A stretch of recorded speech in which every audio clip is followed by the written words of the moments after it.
All right, and we are live. And we are here tonight with Brian Shannon from Newberg School District.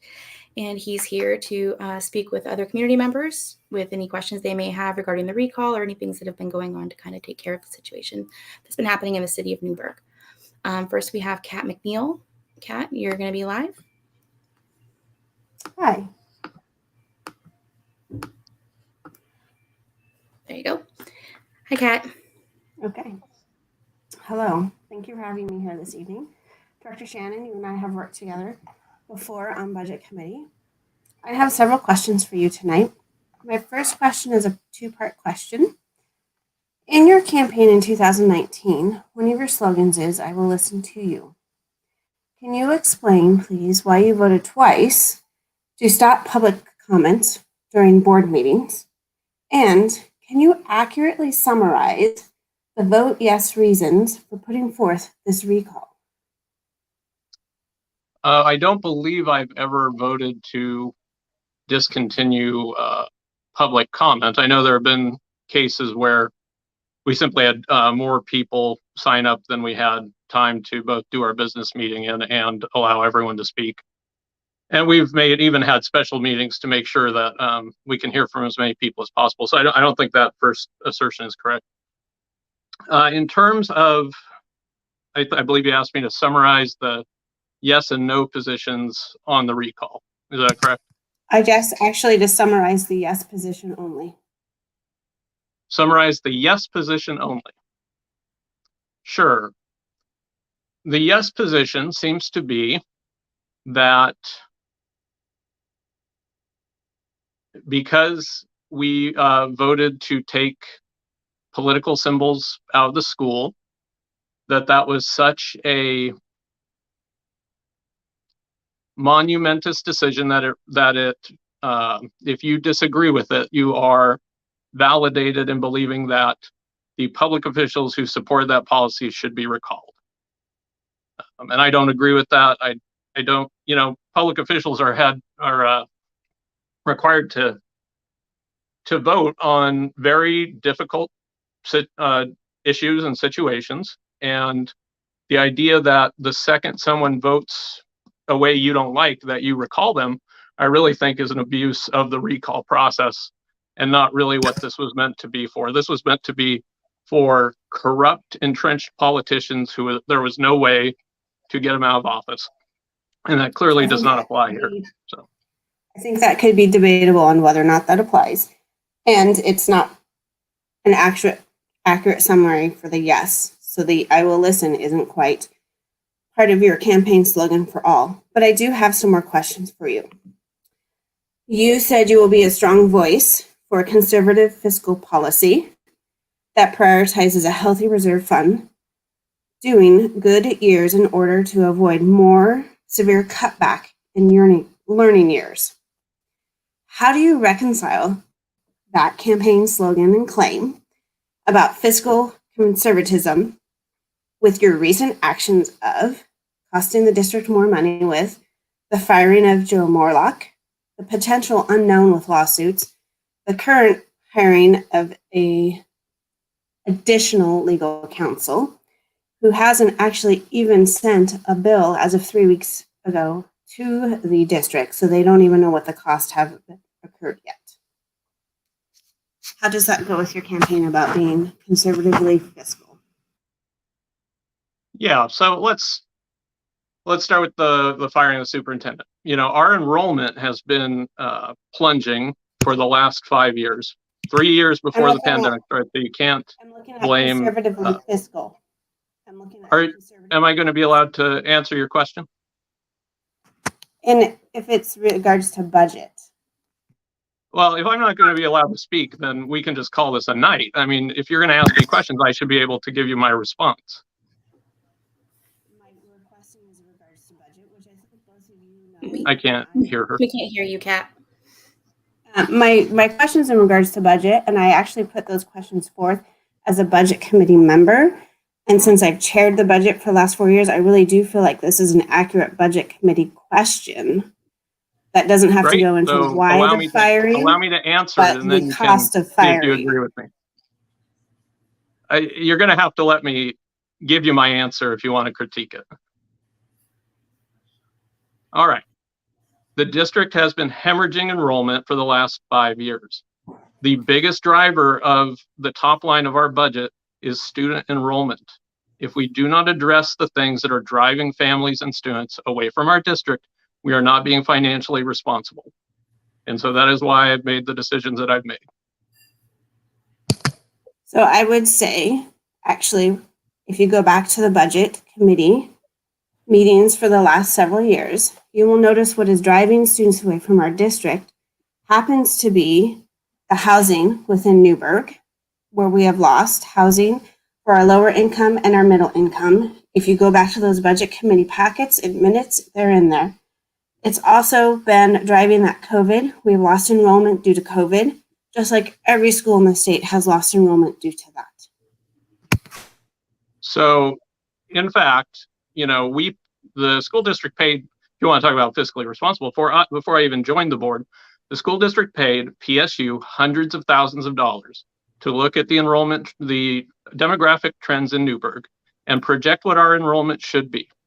And it is higher than it should have been higher than it was back in 2017. Instead, we've lost students every year. So it's not a demographics thing. This is a matter of parents not wanting to send their students to our schools. And that's what we have to address. I'm saying it's a socioeconomic, and that's actually where if you pull together both the housing development members, and if you pulled together the city members, they too will say it is a socioeconomic where we are losing our lower class and our middle class. And that is a considerable portion of where the enrollment is going. I don't know who this they is other than you, but. Well, go back to your budget committee meeting minutes. I have a couple other questions for you. What positive actions will you take to improve education in the schools aside from the current ban?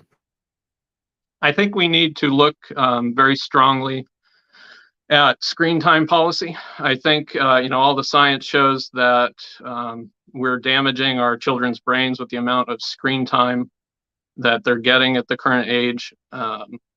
And frankly, a lot of that screen time is happening in schools because schools have realized that it's cheaper to stick kids on a laptop than provide them a more rigorous form of instruction. So I think we really seriously need to look at that issue. I think at the older grade levels, we need to look at our general approach. And I think every student should have an individual learning plan, similar to what you do for students who have special learning needs. Because in my opinion, all of our students have some sort of special learning need that's unique to them that needs to be accounted for. They have their own special goals. They have their own path that they see themselves trying to take in life. And we can't align our education with their goals unless we understand who they are as people.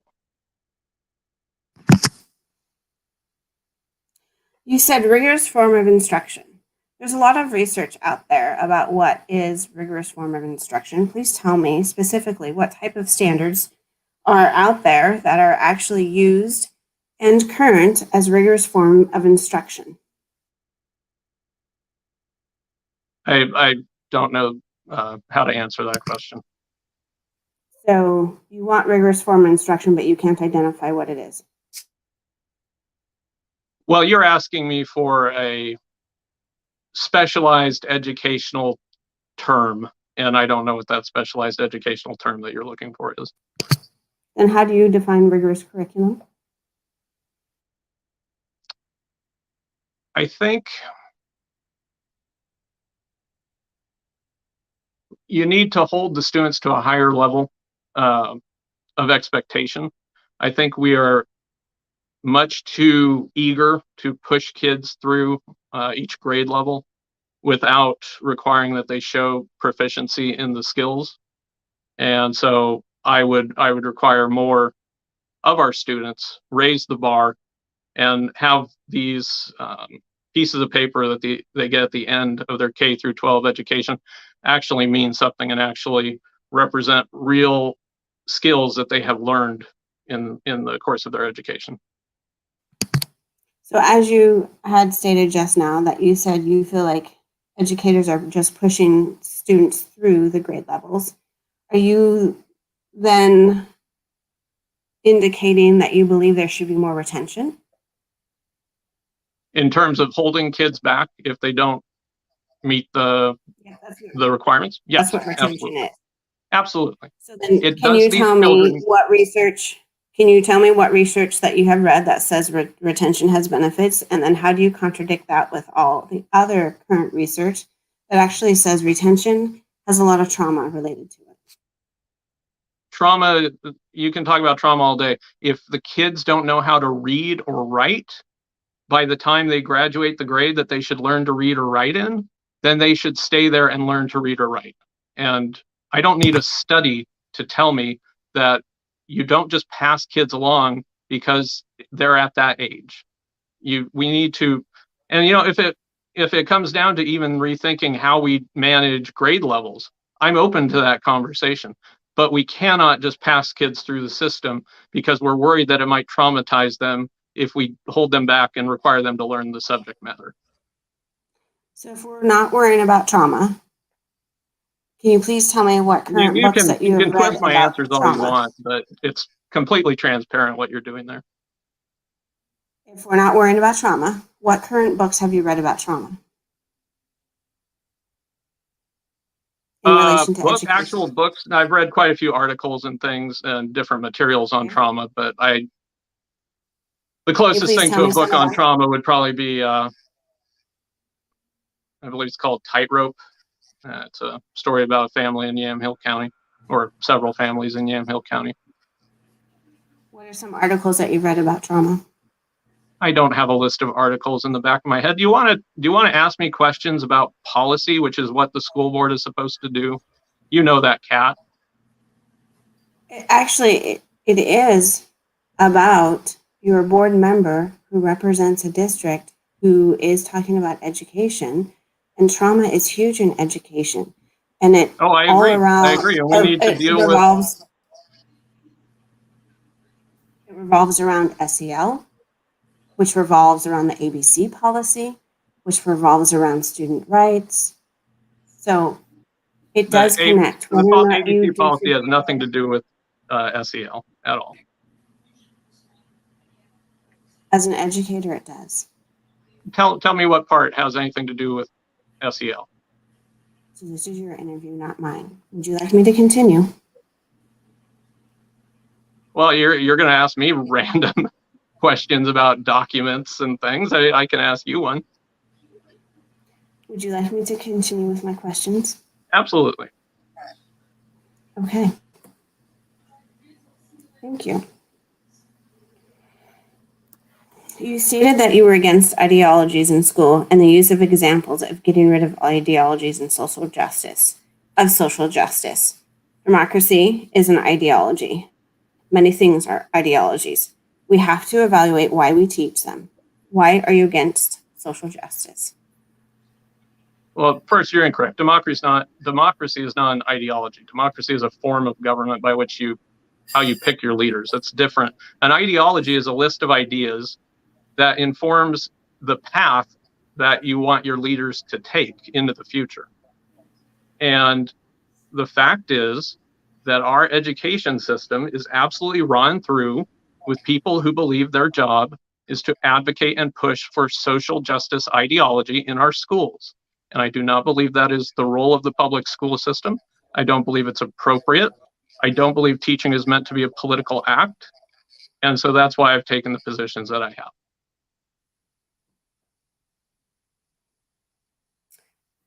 When reports are made about the board and about achievement gaps, you seem to misunderstand the concept that any group, ethnic or economic, should be shown the same range of outcomes.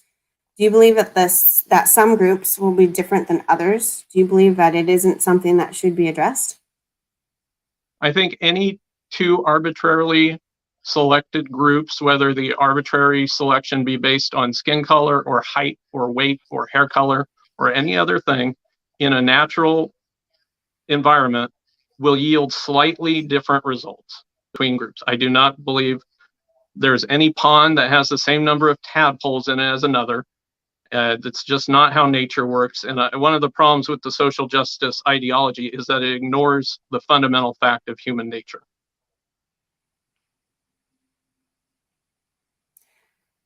Tell me what your hopes are for the 2022 budget. Well, we'll see what the state does. We've heard a lot from folks saying that we've gone out of a fiscal hole, but that's really not true. We've had our fiscal hole papered over by the state for 2 years by not punishing us for our dropping enrollment. And, depending on what state action there is, this may be the year that the butcher's bill comes due in that regard. And so it would not surprise me to see big cuts because we've seen big drops in enrollment. And so, yeah, it could very easily be an ugly budget cycle. The other issue is related to that is we really have pat ourselves on the back in terms of building up our reserves, but we've only done that by ignoring the looming fiscal crisis that PERS represents. And that also is something that the board needs to take a serious look at before it becomes catastrophic. What are you going to look for in a new superintendent? You're all scrambled. I can't hear you. What will you look for in a new superintendent? No, I can't hear what you're saying. Okay. Can you hear me now? Can you hear me now? I'll put it in the chat. Yes, I can hear you. Brian, can you hear me?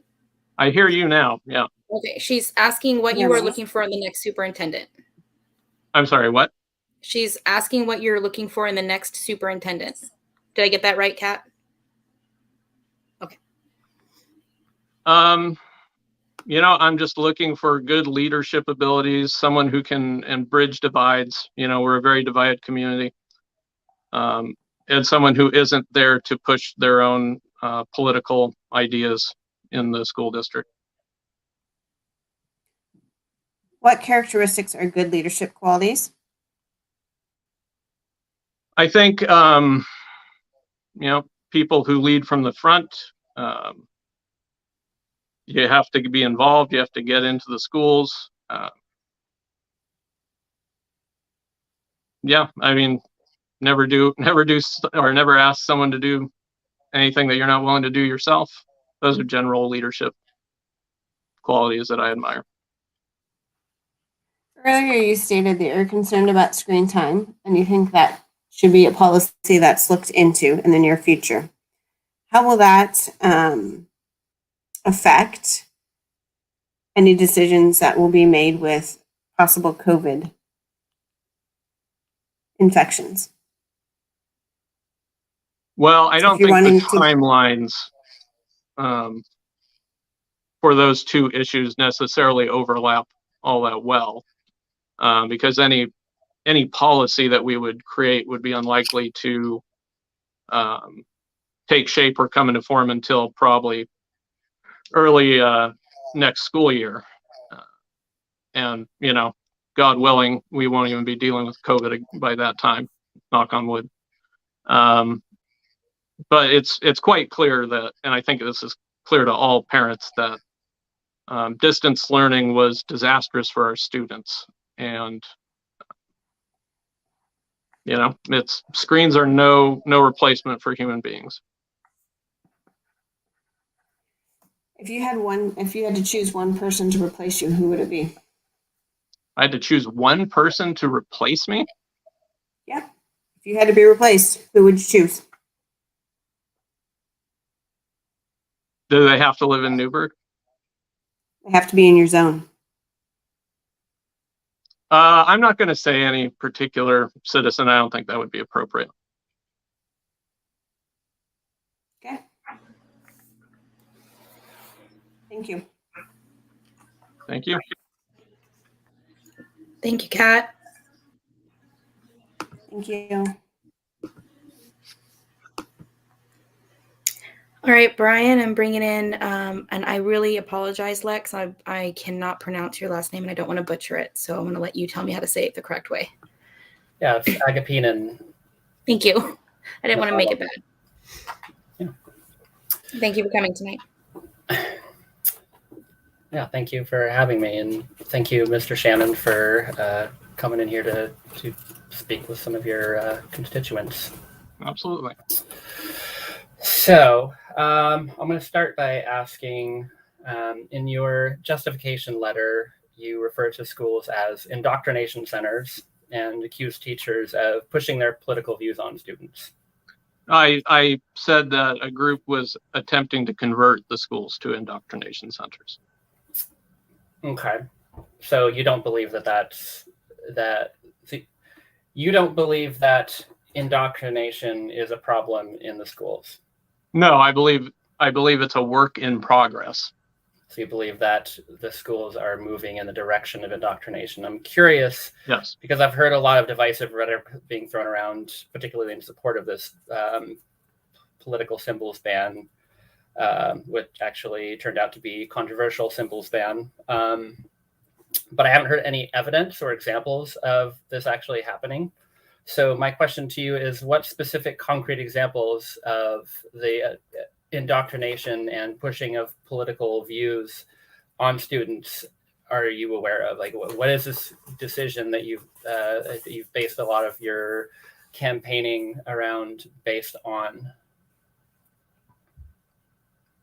Well, I hear from a lot of parents, and I've heard enough to conclude that in fact folks are pushing their own ideologies. And I don't see how anyone can claim that if someone were to hang up that flag that's sitting behind you in a classroom, that is not some attempt at pushing the views that flag represents. And you're more power to you for having that in your bedroom or your office or wherever, but it's not appropriate for a taxpayer funded government employee to be pushing their own political or social agendas on students in our schools.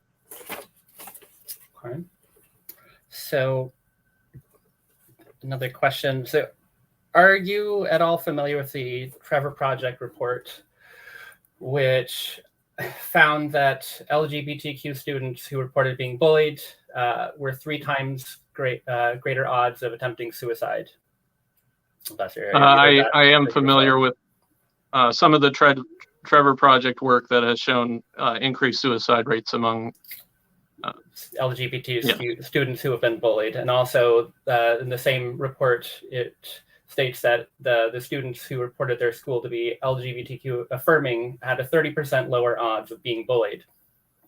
So essentially, what that tells us is that being in a supportive environment makes them 30%, a third less likely to commit suicide. Would you agree that's a good thing? Yeah, I think anything that reduces student suicide is a good thing. However, that doesn't give you carte blanche to do things like hang up political or ideological symbols in our schools. So how did it, maybe here's another question that you can help me understand, is how did this morph from a ban on political symbols to a ban on anything that can be considered controversial, which is, I think you can agree, extraordinarily broad and could apply to almost any idea or symbol? Well, I disagree that it's so broad that it would apply to any symbol. But the short answer to that is because folks are claiming that symbols that, are obviously political are not political. They're simply human rights issue symbols or social justice symbols, which is, of course, an ideology that doesn't seem to be self-aware enough to realize that it is an ideology. And so we had to use broad language because otherwise they would just hang these things up and say, well, they're not political. So that's why we had to use that language. Right. So you agree that it would be easy to prove that they are not political. So you made the policy overly broad so that it could cover things that are not political but could be considered controversial. which No, by the definition, if you let me finish, please. Sure. The definition in the policy of controversial was stated, I don't remember the exact words, but it was something like, if there can be a student on either side of that, if there's someone who might have a point of view on the opposite side, then that was considered controversial by that policy. Do I have that right? Close to that.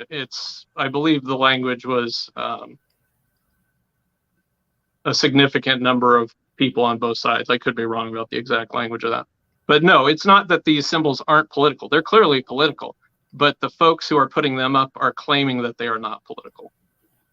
So you are the authority on what is, you're claiming to be the authority of what is political. And I'm not sure how you're coming to that conclusion. Like, for example, the flag that flies behind me is in support of the Black Lives Movement, which is, as you know, an offshoot of the Civil Rights Movement. I completely fundamentally disagree with that claim that the Black Lives Matter has anything to do with the Civil Rights Movement.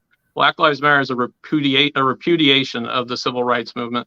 It's a repudiation of Dr. King's vision, and that's why I disagree with it.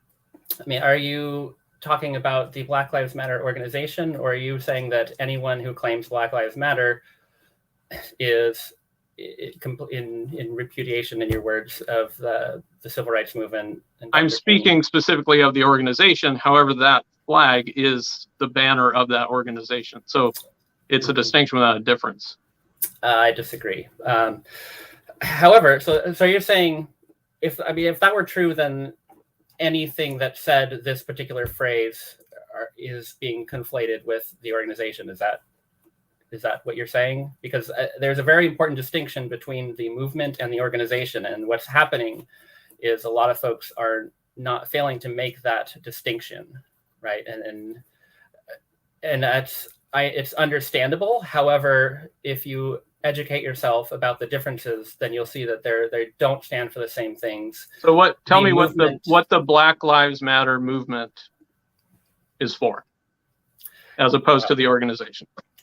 Well, the organization, they're a political organization who have said a lot of very incendiary things, which folks don't agree with, and I totally understand that. However, the Black Lives Movement is, I'm not going to claim to be an expert, and I'm certainly not going to do justice to what the messaging is, other than I will say that it's seeking to bring racial equality to people of color, particularly Black people, right? What kind of racial equality? Because we already have equality under the law, right? We already have equal access to public services. We have anti-discrimination protections. So what is it that we don't have that this movement is pushing for? Well, that assumes equal protection of those laws, equal prosecution. There's many examples. I'm not going to cite any now because that's not what I'm here to do. But there's many examples that have been found where laws have been found to be not equally enforced among people of color or particular communities who are predominantly Black. And so they probably want to pass laws to address that issue, right? Well, they have laws that are meant to address that issue, but they're not being carried out properly. But so I'm just trying to. So it's a movement to get laws to be enforced properly. Is that right? It's a movement for equal protection, equal justice. Cool. How is that not political? Because people's lives are being well, let me think on that for a minute. But let's go. Let me pivot for a second, just because, like I said, I'm not an expert on this. Right? No, I don't think you were off base, but it's very clearly a social political movement, which is not the role of public schools to push social political movements in our classrooms. All right, well, let's pivot to the pride flag. Can you explain to me how people's sexual orientation, gender identity, how that is a political thing? And how that, again, knowing what you know about the environment that a school can create that can actually save lives, prevent suicides, creating that supportive environment, you would rather not give them that act of support, that act of love. You'd rather keep that out because some people find it distasteful because they don't agree with.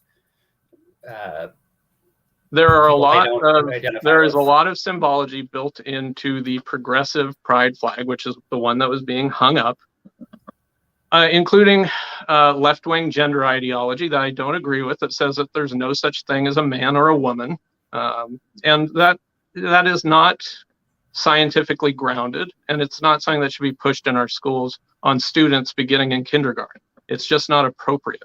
Even if you wanted to talk about these issues, these things are being done at grade levels that are inappropriately young to discuss these matters. And the only reason you would do that is if you're trying to influence children in a particular direction. That's what I would submit to you. So are you insinuating that by hanging a flag in a classroom that constitutes, or that's the same as giving a lesson on the subject that it's representing? Yeah, absolutely. Okay, so if I hang a flag, if you hang the American flag in a classroom, does that represent a teaching of American history? At some level, yeah. It's a statement that this is this country, right? This is the United States. This is where you live. This is our flag. Okay, so I don't know. This. You put a flag up to claim a territory.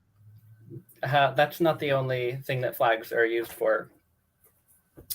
One of the things. Well, yeah, certainly. However, that's not the only purpose of flags, right? We're not claiming, bringing flags to.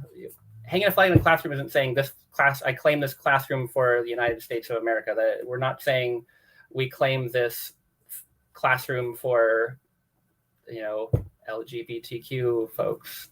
That's not. It's a show of support and it's a show of love.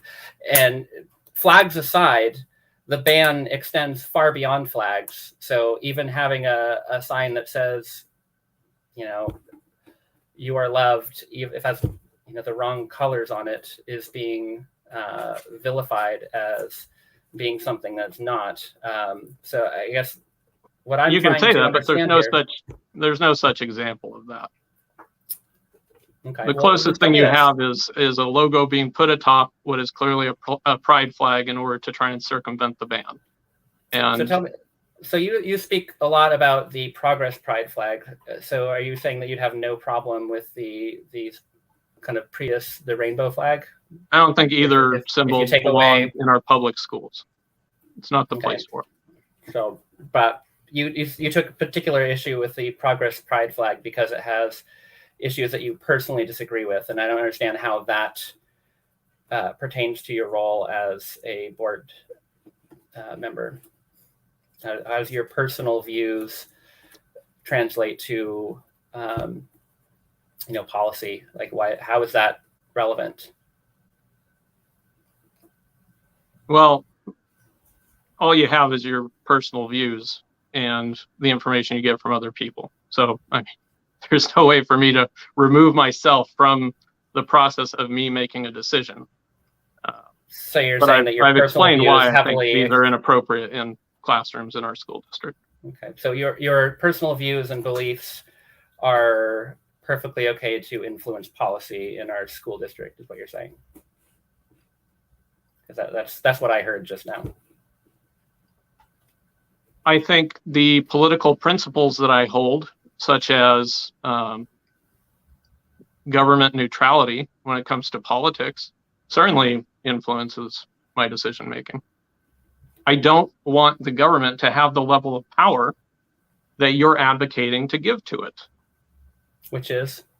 To set values for the community. I don't believe values come from the state or from the government in any healthy system. So this is going back to the idea that these classrooms are becoming indoctrination centers merely by placing flags and symbols on the wall, which... Well, it's not merely by that, but that's certainly part of it. What's the kind of reduction of what you just said? Is that, so explain to me how hanging a flag showing support for a marginalized group of students equates to government overreach. Because that flag stands for certain ideas and values that not everyone in our community agrees with. And I'm sorry?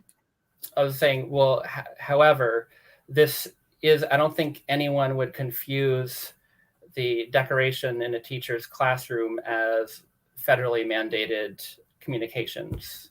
It doesn't matter if it's federally mandated. Well, yeah, but that's what you're suggesting, is that this is coming from the government, the federal government somehow. No, the school district is a government body. Okay. We're a primary government body. We are headed by elected officials, such as myself, elected by the people to represent the community's views in the running of its school district.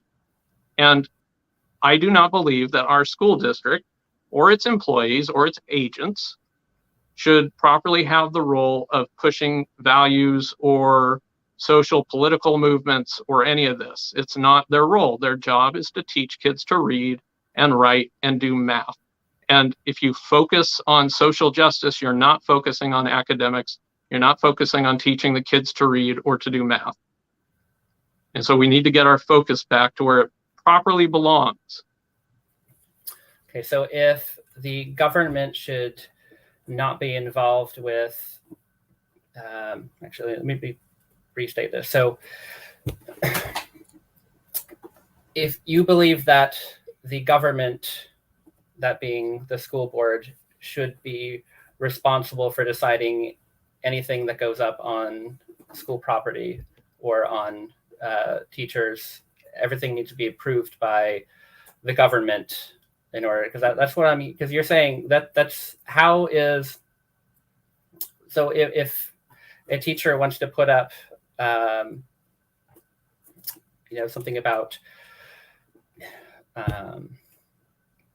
any other social or anything else about like a social value that be kind to others can be considered a social value, vote, how can you resolve the difference between saying that the schools cannot be a place for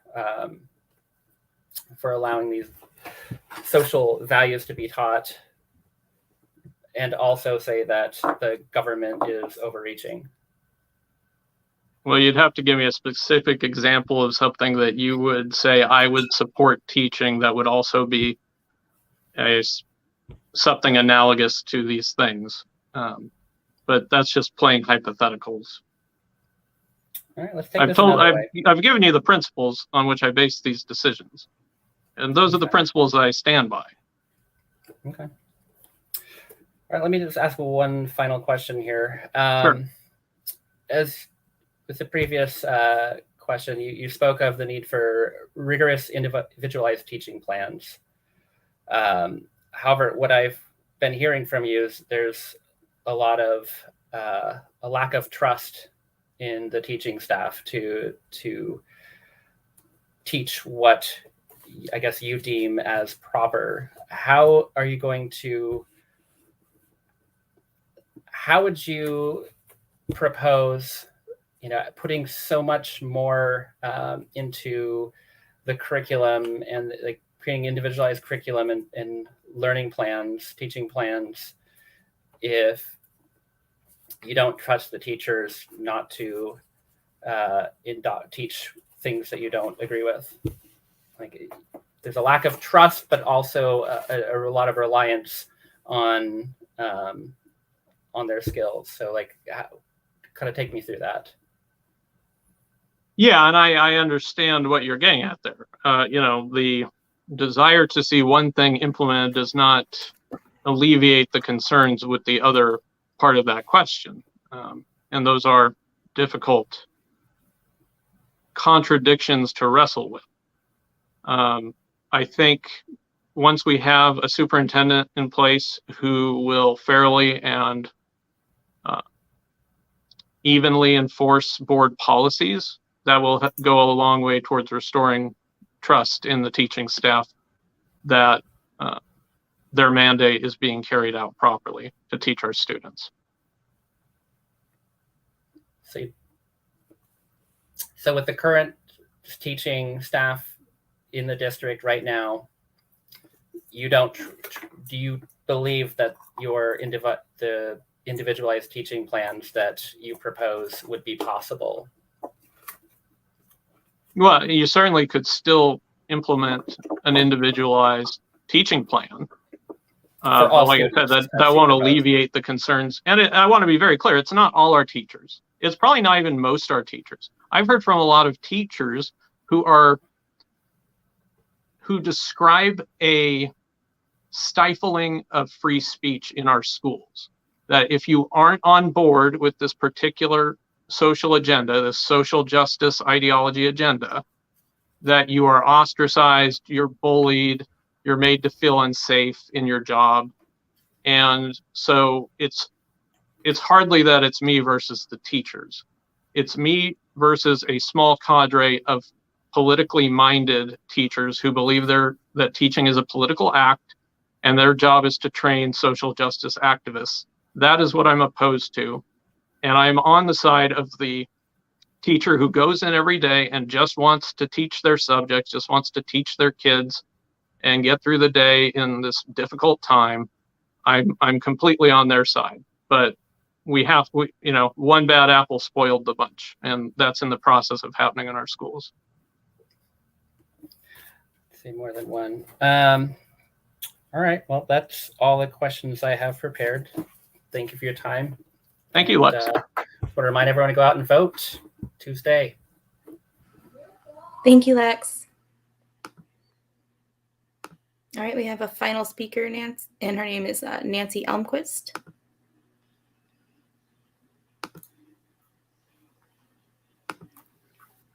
Hi, Nancy. Oops. Sorry. You guys I'm going to just move myself. Hi, Nancy. Can you hear me? Brian.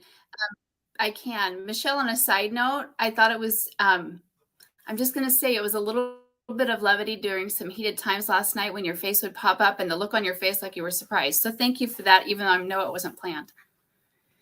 Brian, first of all, I'm Nancy Almquist. Good to meet you. We've never met before. Nice to meet you. I want to thank you. I want to thank you for your work on the school board. I am absolutely certain that it is a thankless job. So thank you. Thank you for being willing to do that. It is. And, everyone who does it is unpaid and, volunteers all their time. So all seven of us, even if we disagree, we all deserve some credit for that, I think. You do. You do. I ran across a quote that I thought was appropriate for a number of reasons that I wanted to share. From Eleanor Roosevelt, she says, "Do what you feel in your heart to be right, for you will be criticized anyway. You'll be damned if you do and damned if you don't." So I think that's fitting, don't you? Absolutely. I like that one. Brian, I understand that you have a degree in history. Is that right? I do. From University of California, Davis. Oh, very good. What was your favorite era of history? Civil War.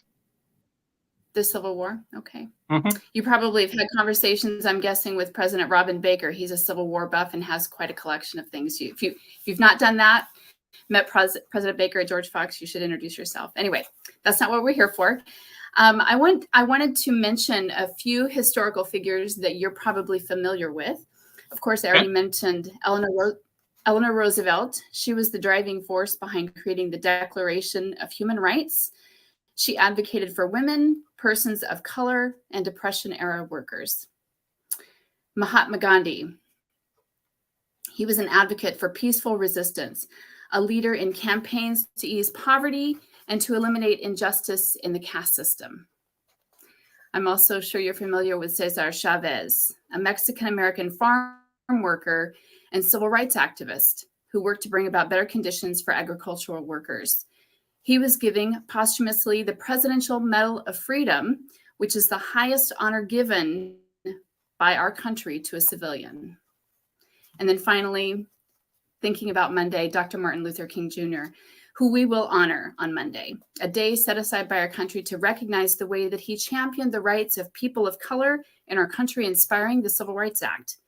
He is a Nobel Peace Prize winner and also the recipient posthumously of the Presidential Medal of Freedom. All four of these individuals, historical figures, people that you are familiar with, are known as social justice advocates. You have said several times that social justice is an ideology that you do not support. Can you explain to me or comment on why you wouldn't want your children to both learn about these figures and also emulate them? Well, I would have to say that I think there's a world of difference between what people say when they use, common parlance, social justice, versus the social justice ideology that we're currently seeing propagate through institutions in this country. Martin Luther King, his dream was that he'd live in a country where the color of his children's skin did not matter. And the modern social justice movement, its ideology, says that the color of your skin is virtually the only thing that matters about you. It's your group identity, not your individual personhood, that is the sole most important characteristic about you. And I think it's such a step back for our country to allow that sort of view to propagate. So that's what I'd say. I don't think any of those folks would be in the modern social justice ideology camp. Okay. So advocating for persons of color is not something that's an issue today? Well, I guess it depends what you mean by advocating for persons of color. In what way? Does that mean that you take things away from people who aren't people of color and give it to people who are people of color? I don't agree with that. I don't think that's proper for the government to do. I don't think it will allow for long-term harmony in our population. I think it will only create division and resentment. I think that's what you're seeing in the current moment. So the idea that what the modern social justice ideology is advocating for is the rights of people of color, it's just not true. It's advocating for a reverse caste system whereby benefits accrue to people based on the color of their skin, not regardless of it. So I'm trying to reflect back on something you said earlier. It might have been in your conversation with Kat, so forgive me that I can't remember that. But I recall you saying something this evening about natural selection. I don't believe I brought up natural selection. I think I brought up the fact that some level of disparity is natural between any two arbitrarily selected groups of people. So that's not natural selection. So theoretically, I'm just trying to understand what you were communicating and seeing if I can understand your views on social justice or your views on advocacy for the needs of individuals that differ. So what I'm hearing you say is every, say, first grader is given the exact same book to learn how to read from. Well, so here's... And some will catch it, some won't. By the time they get to their senior year, if they still aren't reading strongly, they just need to stay in the system. I mean, that's where it was leading. But what does that have to do with a person's color? No, I'm not. Color was just an example. You're talking about equity and equality and the difference. Martin Luther King didn't want color to matter at all. So what I'm hearing you say is everybody should be given the same exact thing because everybody should be treated exactly the same. Is that in my understanding? I'm just trying to understand. Everyone should have an equal opportunity to succeed. That does not mean that we will get equal outcomes at the end. Okay. Because in a system where you have equal opportunity and free choice, people will choose different paths, and that will lead to different results. And that is the best that I think we can do as a society, is to give people equal opportunity to succeed and not try and go down the road of ensuring equal outcomes, which is the decision that led to the disasters overwhelmingly of the 20th century in Russia and China and Venezuela and Cuba. Like, those governments were put in place to ensure equal outcomes. And we saw what happened there. And I don't want to take us down that path here. I wasn't suggesting equal outcome. I was suggesting making sure that everybody gets what they need so that everyone has the same opportunity. So there's two questions here. I want to address that point. I want to answer your question. Sure, that's totally fine. Is the need of a student best determined at looking at their group identity, or is it determined by looking at their individual identity? And I don't see any case to be made that focusing on group identity is somehow a higher resolution, more accurate way of dealing with that problem than looking at their individual situation, their individual personality. So if a student doesn't speak English, that's not because of the color of their skin, it's because they don't speak English. Absolutely. So we should give them extra lessons on English. We can all agree on that. That has nothing to do with this. Okay. All right.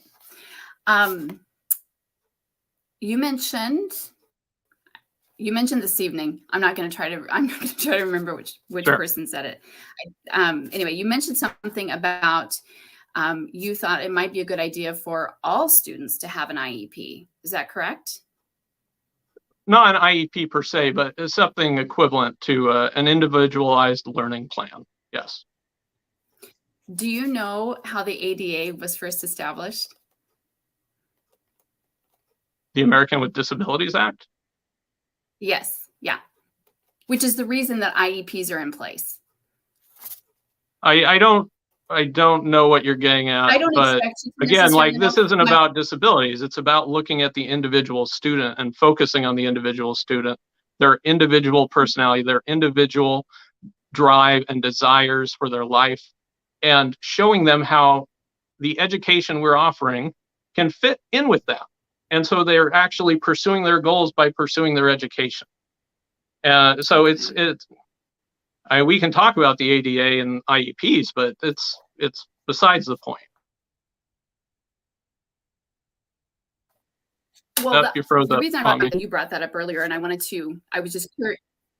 Am I here? Can you hear me? I hear you now, yeah. Am I frozen still? Nope. Okay, sorry.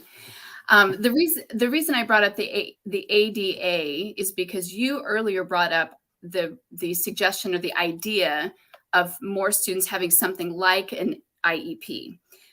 The reason the ADA, the American Disabilities Act, is significant is because they do have an influence in our schools. And it wasn't that they were just signed into place. I believe it was in 1990. It might have gone through Congress in the late 80s, but it was because individual people gathered in small communities and advocated for the rights of those that have disabilities so that they would have equal access.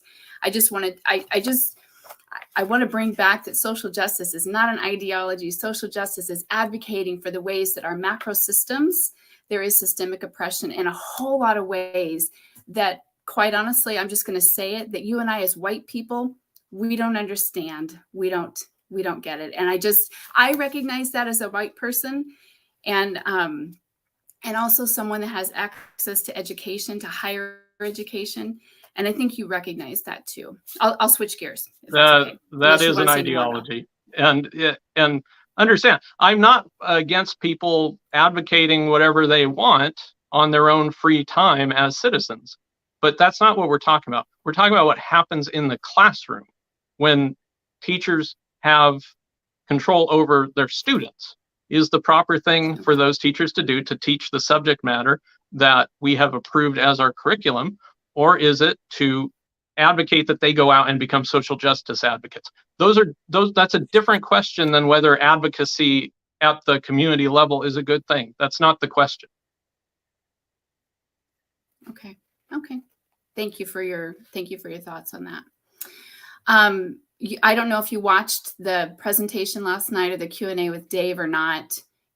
I don't know if you did. I haven't but had a I'm chance going down to, the no. road of mental health. Okay.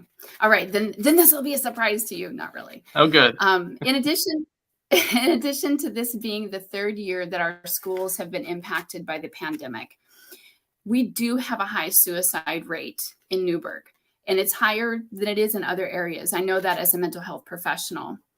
There is additional trauma that has been experienced by students on, and I will say both sides of the issue connected to the reasons that we are experiencing this recall. What do you see as the role of our school board in helping to address the mental health concerns that plague our students? I think, obviously, we have to take steps to prevent suicide where we can. Yeah. The problem is that that's not really our field of expertise. Teachers are not psychologists, they're not nurses, they're not doctors. Right.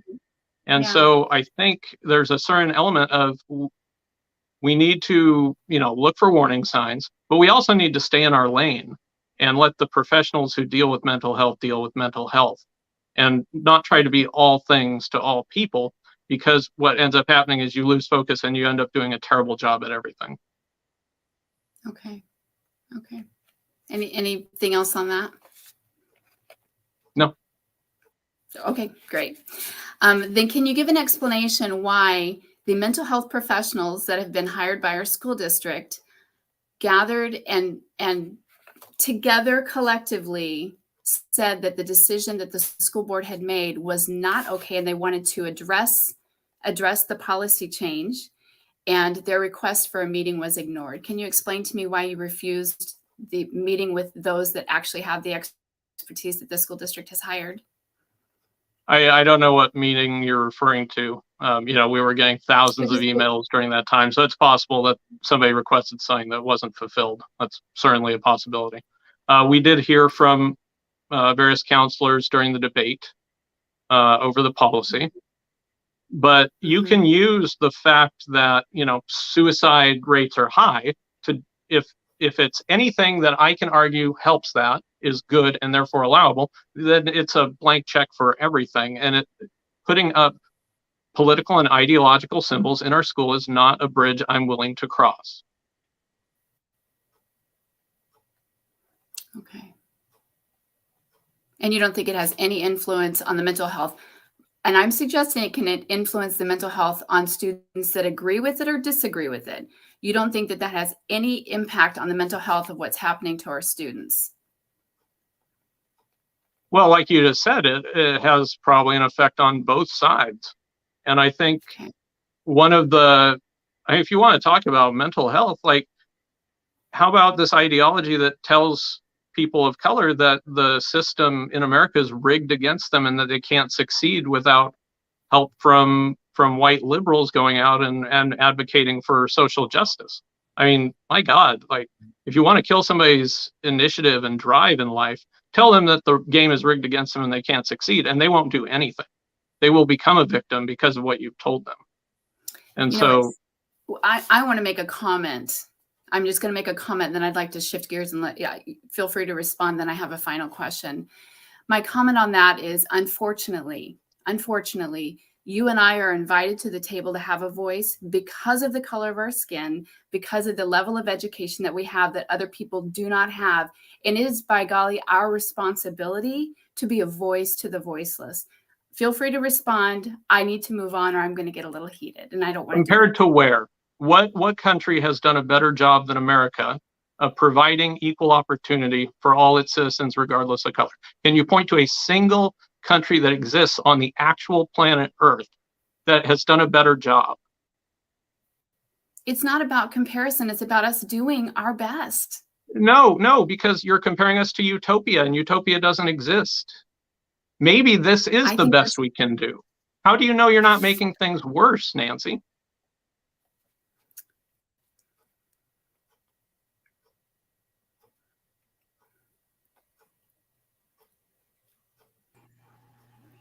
I have one final question. Sure. Okay. Brian, would you please recommend to those that are watching now or later 2 or 3 books that are relevant to the needs of education in our schools today? 2 or 3 books that you would recommend that we get a hold of so that we can understand how better to be good educators Sure. and good participants as community members. Sure. And I'm going to blank on the author on the first one, but there's a move called Wrong Turns and Right Moves in Education, about the need to get more physical activity in the lower grades, because the system where we demand that kids sit in desks for 8 hours at a time and then are surprised that they act out or they don't focus, it's pretty absurd when you get right down to it. Another good one would be 12 Rules for Life by Jordan Peterson. I'd highly recommend that book if you actually care about the psychology of your students and how you can motivate them and inspire them in their lives. I think that would be a good one. Okay. And then I think if you want to understand the social justice movement and its moment in our culture, I'd probably say that The Madness of Crowds by Douglas Murray is a good place to start. Okay. Have you read the book White Fragility? I have read portions of it. Okay. Okay. Yeah. It was an eye-opener. But I do not agree with the assertion that white people are inherently racist, and if you disagree that you're racist, that just proves that you're a racist. I mean, that's the thesis of the entire book.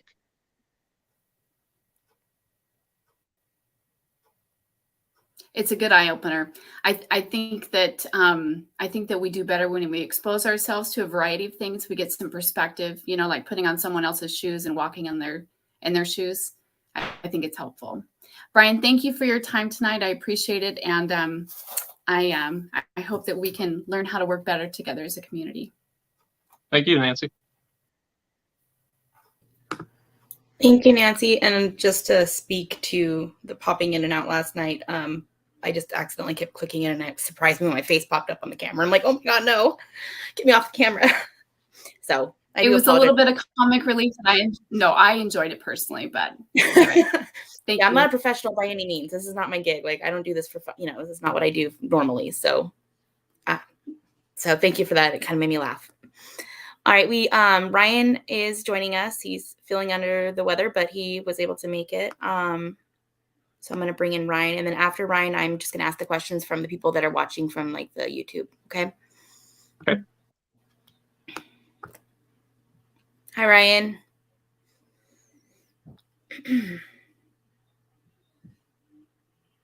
I think he's still loading or something.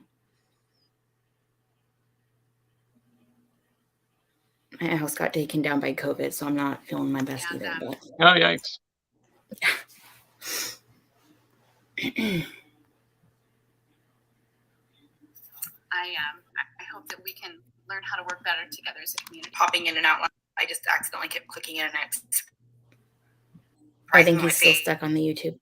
He's popped up on the camera. I'm like, oh my God, no, get me off the camera. I'm hearing a replay of a little bit of comic relief earlier. I just muted him. Ryan? Maybe you can start with your community questions and we can let him jump in if he is able to join. Okay, we'll go ahead and do that. Ryan, you can interrupt me anytime. We just don't know what's going on with your mic. All right. So Rebecca Wallace says that she has spent several days reaching out and speaking with parents that have had children bullied in NSD, all schools. The consistent issue is parents speaking with and at times physically going in and complaining to teachers and principals with nothing being done about it.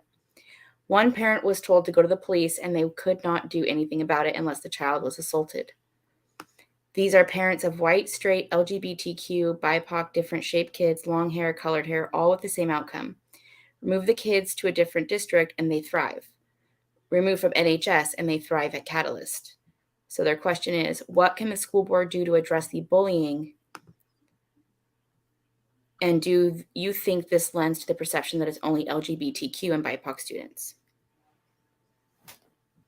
Well, I don't know to what degree it lends to the perception, but you know, when I first got elected in 2019, I had parents and even some teachers come to me telling me about the rather dire state of discipline in our middle schools.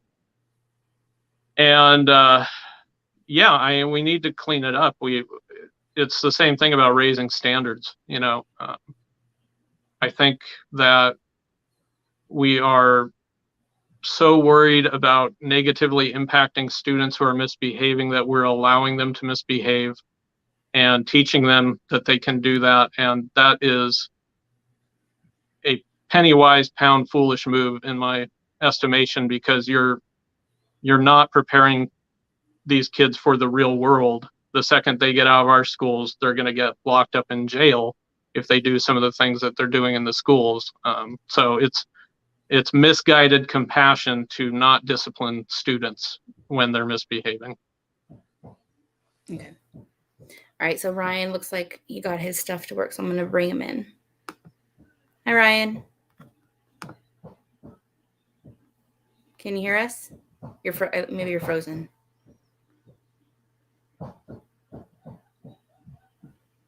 Yeah, Nope. I can hear you, but if I have connectivity, read my questions if I'm having trouble with connection. That's fine. Here. Just I let me do know. live a little out of town.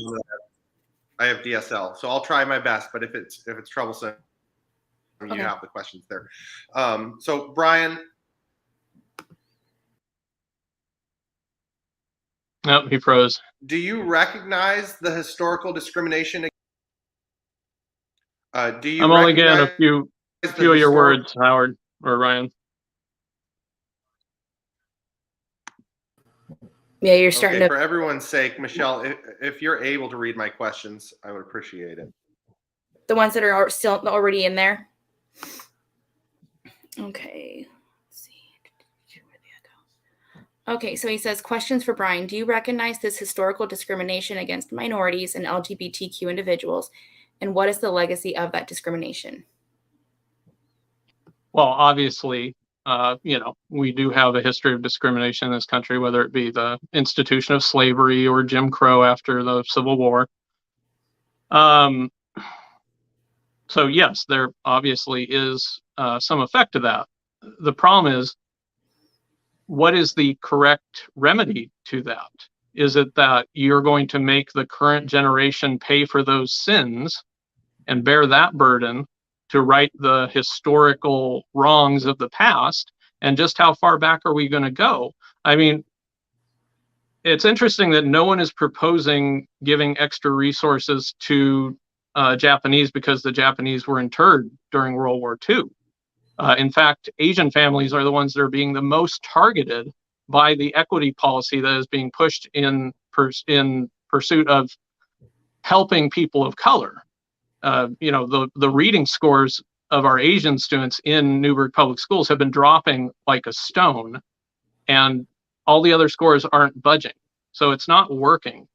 And do you go back 400 years for 1619? Do you go back, 1300 years? What? I didn't quite catch that. I didn't say anything. I didn't say anything about extra resources. You've tried to paint people who are opposed to your controversial policy as like far leftists who are Antifa and want to I don't know do affirmative action for all these groups, but that's not what I asked about. I'm just do you think there's a legacy of discrimination? Because it seems like you don't recognize institutional racism.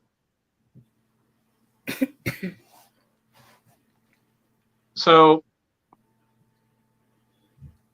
I did say, yes, there has been a history of discrimination. That probably has a legacy into the modern age. And the question becomes, and I'm not trying to paint your views at all. I don't know what your views are, Brian. But what do we do about that? And the only sustainable approach I can see is to guarantee equal opportunity to students regardless of their color, because otherwise you're just creating future inequities if you start discriminating on the basis of color. And I'm not willing to go down that road. I don't think it's wise. I think it will tear our society apart if we do it.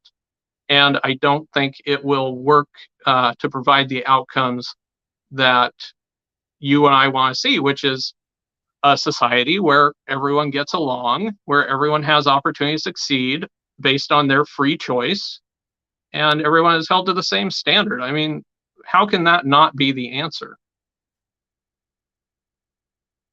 That is the answer, but all we're talking about are signs in support of minority students and gay students.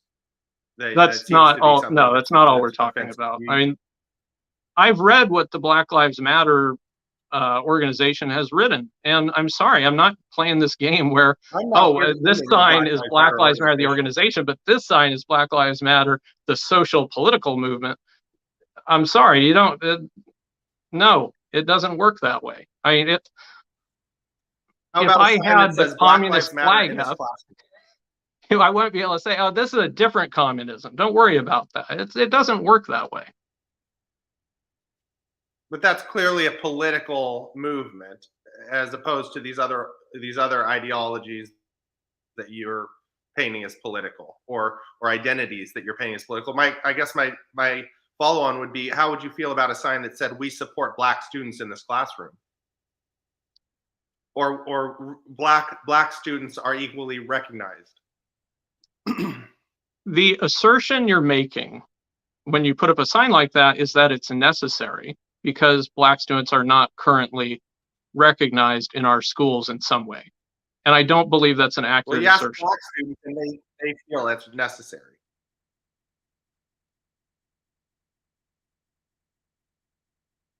I think he said. Have you asked Black students? Have you asked Black students how they feel about the controversial sign ban? We have heard from some Black students about these signs. I have not gone around to schools and picked out the Black kids and asked them what they think about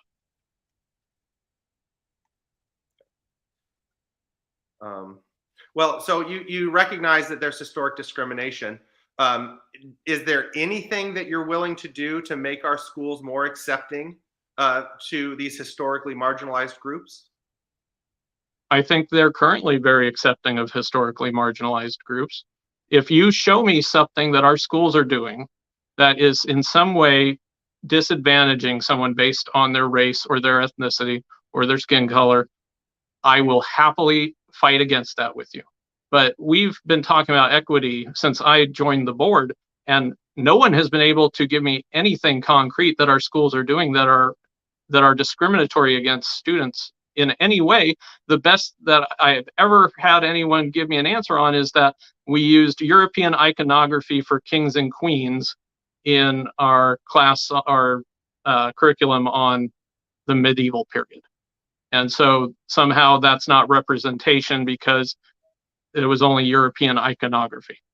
That I don't think holds water as the basis for some sort of systemic discrimination in our schools. There was national coverage of our school district because a teacher's assistant showed up in blackface, and there was a student who was disciplined for saying horribly racist things on a group chat message. Now, you may say that you've addressed those after the fact, but clearly those issues are happening in the schools. So the teacher who thought it was a good idea to dress as Rosa Parks to protest COVID mandates was, I think it's widely common knowledge that she was let go. I would not have advised that. I think it was a stupid thing to do, but it also was not in any way motivated by some sort of racial hatred or bias. So while I think it was pretty dumb. Insensitivity? What's that? How about, was it motivated in part by racial insensitivity? I think it was motivated by stupidity. I don't think she had any intention, based on what I know about that situation, I don't think she had any intention of harming anyone at all. And regardless of who she is. I don't know her. I think it's really sick to try and attribute those motives to someone when it's pretty clear from the evidence that that is not their motives. And I would question your motives in doing that, knowing the facts of that case. I'm not attributing her motives. I'm just asking about the impact that that has on minority students. Okay, I'll move on to my next question. Hopefully you can still hear me. You claim that the rainbow flag represents an ideology that says there's no such thing as men or women. The progressive who pride espouses flag, this view? And are you confusing? Are you confusing that statement with the recognition of transgender people? I'm not confusing anything. The ideology that is baked into the progress pride flag is that men and women are culturally constructed. They exist independent of their sexual reproductive nature, of their physical bodies. And I simply I'm not going to play that game. Okay, so how would a parent of a transgender student have confidence that you would support their student or recognize their student's identity? Well, I will guarantee that they will get the same access to education as every other student.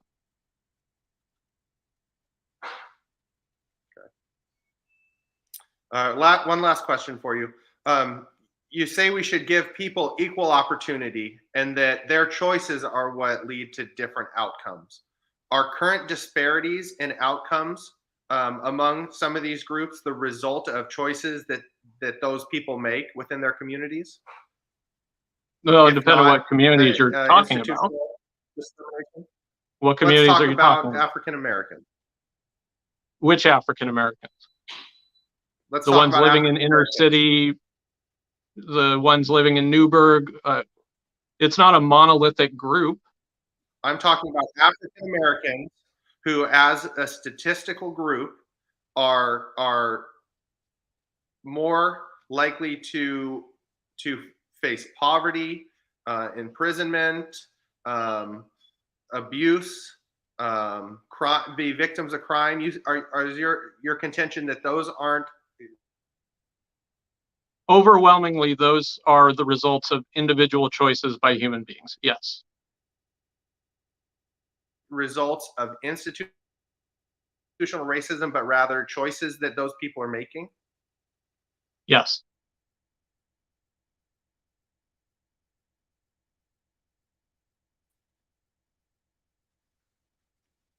If a person, we've lost him, but I'll just speak a little bit on that.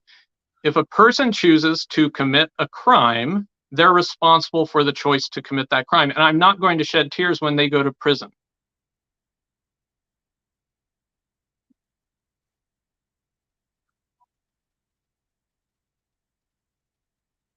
People and white are different from the differences in the rates at which they commit those crimes? I only got like 5 words of your question there. Could you try it again? Maybe you could send your questions to our moderator or something, because I'm not getting most of these. I'll try it again. I think that it's pretty well established that Black people and white people commit crimes at similar rates, but are prosecuted at wildly different rates. No, absolutely not. Not for serious, maybe for drug crimes, you could make a case for that. But for murder, are you making that claim for murder? Then you mentioned the discriminant. Hold on. You mentioned the disparity in the Black population of being victims of violent crime. Who's committing the violent crime in those instances? We have the statistics. We have the data. It's overwhelmingly Black on Black crime. That's true for every race. Every race is predominantly within the same race is the person perpetrating the crime on you. The only exception to that rule is for Asians, who are more likely to be victimized by Black offenders. okay, I didn't make that claim. I'm not going to argue with you about black on black crime, but I think it's very clearly demonstrated that the difference in prosecution rates is higher than the difference in the rates of crimes committed by black people versus white people. And what I are you would citing attribute there? that to What's your institutional source? racism. I'm not citing anything. I'm not citing anything, but you just don't recognize that that's a fact. That's fine. Yeah, well, you come up with a source. I've been a deputy district attorney. I can tell you from my experience the way that the criminal justice system treats African Americans, but I'm not going to give you a source. I'm just surprised that it's not something you recognize. I think when you compare us to every other country on earth, our police force is a miracle. Okay, the degree of professionalism and fair-handedness, when you compare it to other countries where the main job of the police in a lot of countries is to shake you down, and here the police actually tend to help you, and they'll help you regardless of your skin color. I think that's an absolute miracle. And I think what we've seen in the last couple of years has been an absolute slandering of an honorable profession filled with honorable people because of a few isolated instances of bad behavior by people in that profession. Well, you can try and paint me as someone who's anti-police, but that's not the truth. I'm not paying you as anything. I'm saying how I see it. Thanks for showing up.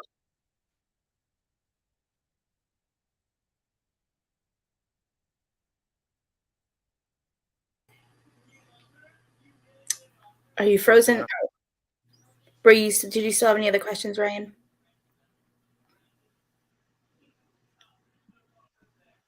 It's hard when you're glitching.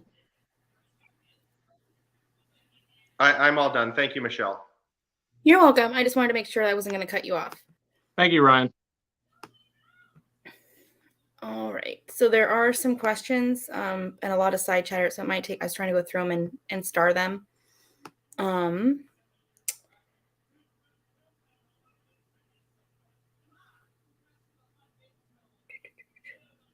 I'm sorry. I'm going to apologize here. It might take me a moment. That's fine. Okay. Emily Smith would like to know how often you visited a classroom within the district to see instruction actually happening. And well, unfortunately, we haven't been able to get into the schools since COVID started. So I have not been able to go at all lately. So I'm hoping that changes soon and we can start visiting more. Next one is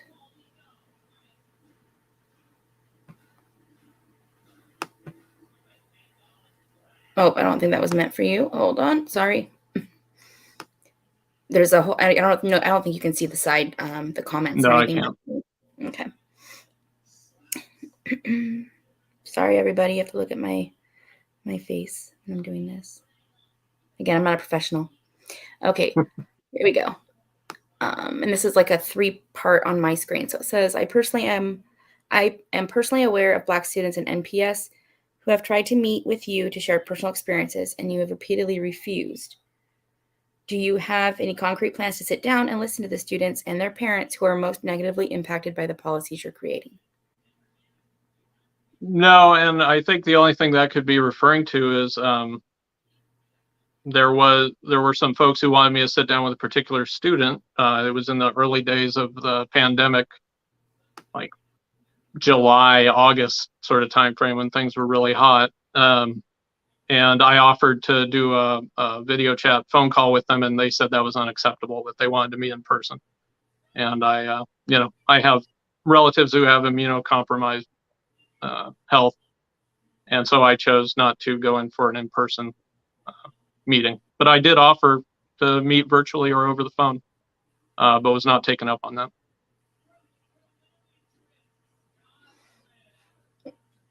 Lex, I don't know that's were you not able to visit classrooms because of vaccination status? And I don't know if that's the case. but I don't know that it's anybody's.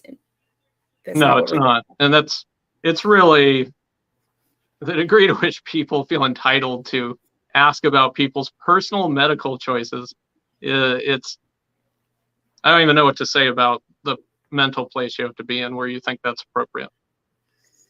Okay, I think that covers most that wasn't just commentary. And if I missed any questions, I do apologize. It's my fault 100%.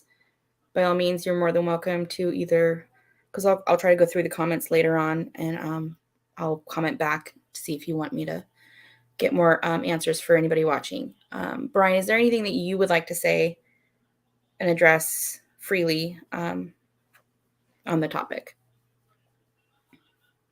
I've talked for an hour and a half. I feel like I've talked plenty. So thank you everyone who watched this and for spending the time. I guess you guys don't have anything better to do on a Friday evening than this, but that's all right. Just the state of the world now, I suppose. I think it's just in my very unexperienced opinion, I would say that I think most people have the right intention. They have a good place. Like they're coming from a good place. I think it's just a matter of, finding the common ground and just finding something that you guys can work towards together instead of the little things, and then making it work and finding a way that can kind of craft around that. And remind me about the students and meeting with that group with the parents you were talking. I'll bring it back up. Hold on. She just asked a secondary question. I didn't want to miss it. Says that, do you have any concrete plans to sit down with them? I don't have any concrete plans at this moment because I'm not in communication with anyone asking me to sit down. Okay. I'd be happy to talk to them. So it sounds like maybe reach out again and he'd be happy to sit down with you. Absolutely. What is the protocol for bullying? That it seems that maybe it's been broken. What is, I don't know what that means. It's a separate question. Somebody was wanting to know what the actual protocol for bullying in the school district is, because it seems that maybe that something's happened that's maybe broken that protocol. Well, if their students being bullied, they should take it first to the teacher of the class. And if they don't feel satisfied with the resolution they get at that level, they should take it to the building administrator, and they should treat it like any other complaint. If they don't feel that they're getting satisfaction from the process, they can appeal it all the way up to the school board, and we can look at it there. But it has to go through the process up the chain of command for us to do that. That's something that David and I touched on last night, and I think that there's a huge disconnect. And I think many might agree, is that there are, on both sides, I think that both the school board members as a whole, everywhere, not just in Oregon, not just in Newberg, but everywhere, they're not really trained 100%. You guys you don't have somebody holding your hand and showing you how to do it, and how, that's not really what happens. And then on the parent side of things, I know that myself, I'm speaking anecdotally, but I know a lot of other parents that feel the same way, that we weren't really involved prior to COVID. We didn't really understand the function of the school board. And so there's that whole not understanding certain policies and how they kind of work and what to do when something happens. And I think that there could be something done in the future that could help eliminate some of these, issues that could have been resolved otherwise. So just throwing that out there because I don't want to miss that with you. So, all right, everyone, have a great night. Brian, if you could stay on.